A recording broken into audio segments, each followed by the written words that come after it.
conditions che non sono la questione della valorizzarsi del conoscimento del uomo in dettaglio sono le cose che mi vogliono sono la tecnica di leadership ma molto più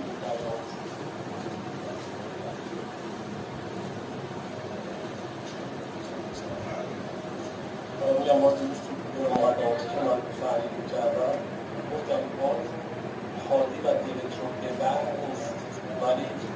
سانسور شکسته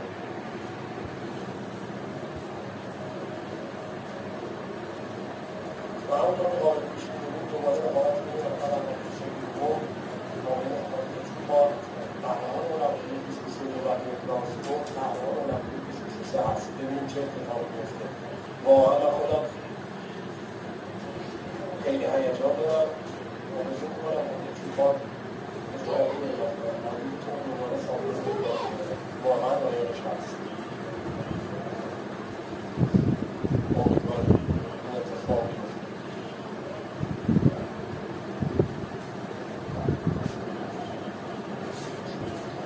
یه لحظه تاریخی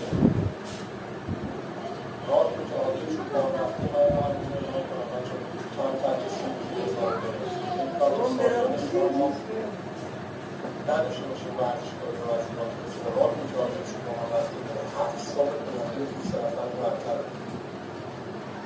بالاترین سطح رقابت‌های من اساسی آخر این رشته استرولنده دسته مهم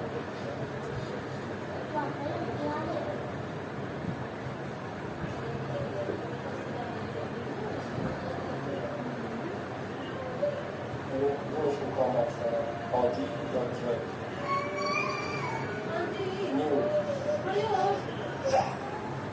جفتشون دقیقا باید این کن قهرمان میشن اگه دلیل کشی دوم میشه عادی هم میشه دوم میشه ماما باری جالو گیره کنی